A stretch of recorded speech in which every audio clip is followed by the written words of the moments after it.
बंजा रे बंजो ओना रे बंजा, ओना रे आना रे ओना रे बंजा। मैं इस कमीने को नहीं छोड़ूंगा, चाहे कुछ भी हो जाए।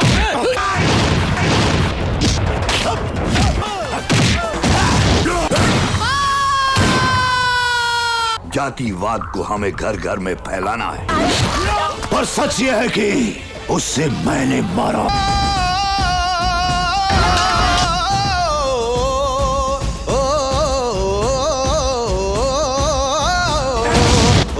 आज के बाद इन जैसा कोई भी आया तो उसका यही अंजाम होगा। भले ही केंद्रीय बजट को भाजपा के नेता आम लोगों का बजट बता रहे हैं, लेकिन बिहार के राजद के नेता इसे ठगने वाला और बिहार को धोखा देने वाला बजट बताया है। बिहार के बेरोजगारी के लिए ब्लूप्रिंट नहीं बनाया गया। केंद्र की मोदी जी की सरकार ने इस बार के बजट में भी जो आज बजट पेश किया देश की वित्त मंत्री निर्मला सीतारमण ने, चूंकि बिहार में चुनावी वर्ष है इसलिए सिर्फ इसमें आईवास किया गया है।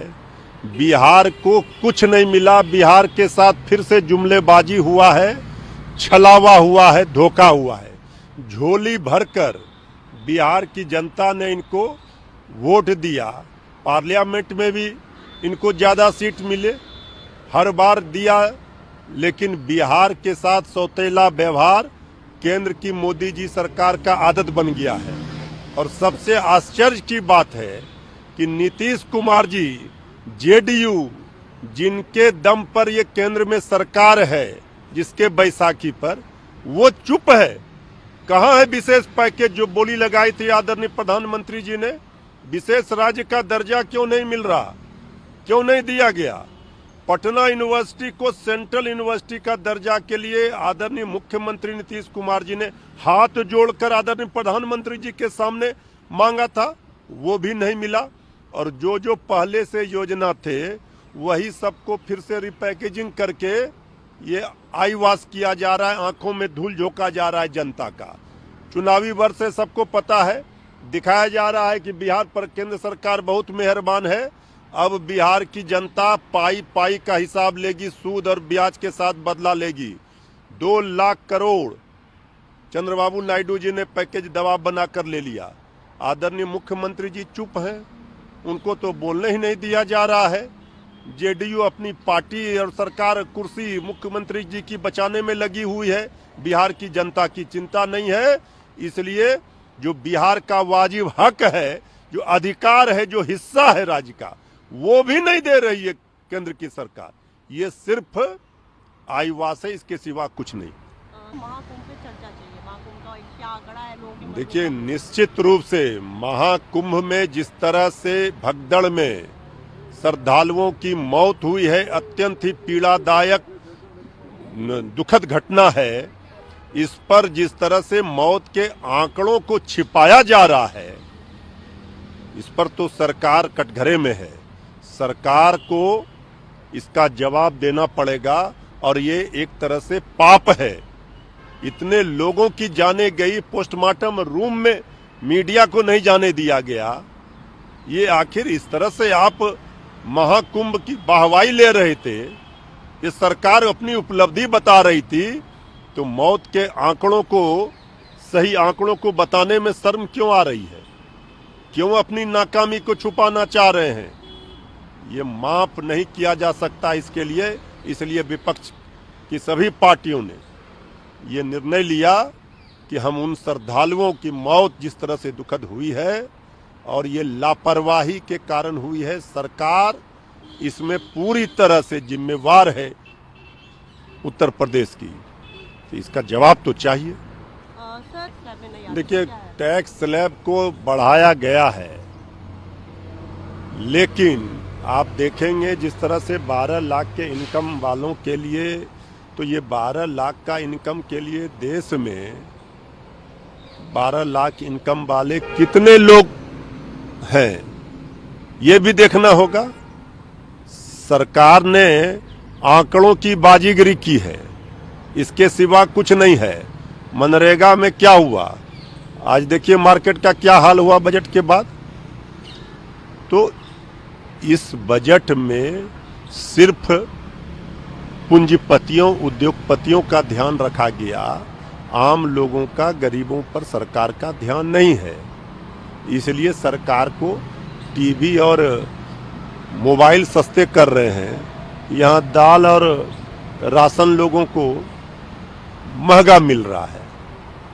तो सरकार क्या चाहती है? इस आवंटन को आप रिपैकेज करने की कोशिश कर रहे हैं। सिर्फ बिहार का नाम लेने से और बिहार से प्राप्त गिफ्ट को पहन लेने से बिहार की सुधि नहीं होती है। बिहार को विशेष राज्य का पैकेज चाहिए।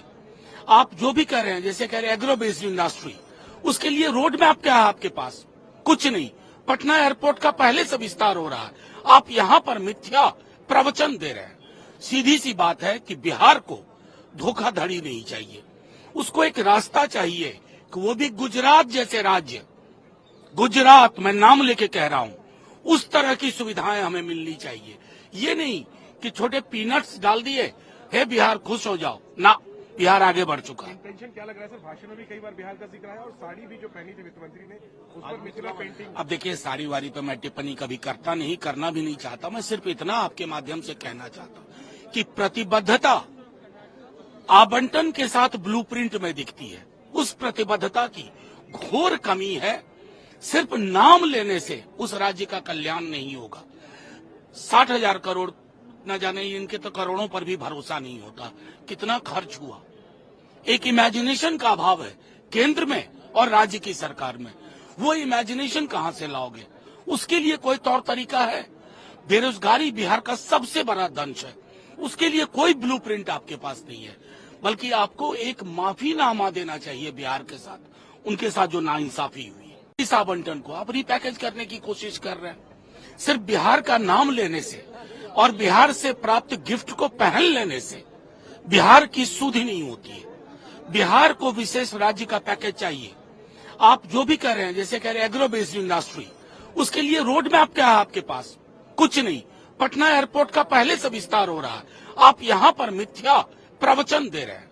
सीधी सी बात है कि बिहार को धोखाधड़ी नहीं चाहिए, उसको एक रास्ता चाहिए कि वो भी गुजरात जैसे राज्य, गुजरात मैं नाम लेके कह रहा हूँ, उस तरह की सुविधाएं हमें मिलनी चाहिए। ये नहीं कि छोटे पीनट्स डाल दिए, हे बिहार खुश हो जाओ ना। बिहार आगे बढ़ चुका है। इंटेंशन क्या लग रहा है सर? भाषण में भी कई बार बिहार का जिक्र आया और साड़ी भी जो पहनी थी वित्त मंत्री ने, उस पर मिथिला पेंटिंग। अब देखिए, साड़ी वारी पे मैं टिप्पणी कभी करता नहीं, करना भी नहीं चाहता। मैं सिर्फ इतना आपके माध्यम से कहना चाहता हूँ कि प्रतिबद्धता आवंटन के साथ ब्लूप्रिंट में दिखती है। उस प्रतिबद्धता की घोर कमी है। सिर्फ नाम लेने से उस राज्य का कल्याण नहीं होगा। 60,000 करोड़, न जाने इनके तो करोड़ों पर भी भरोसा नहीं होता, कितना खर्च हुआ। एक इमेजिनेशन का अभाव है केंद्र में और राज्य की सरकार में। वो इमेजिनेशन कहां से लाओगे? उसके लिए कोई तौर तरीका है?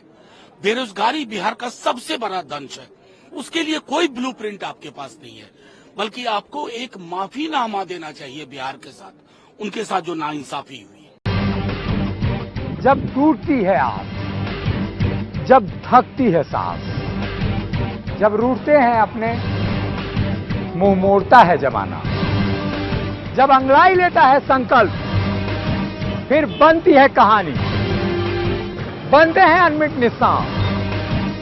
देखिए मेरे साथ संघर्ष की दास्तां।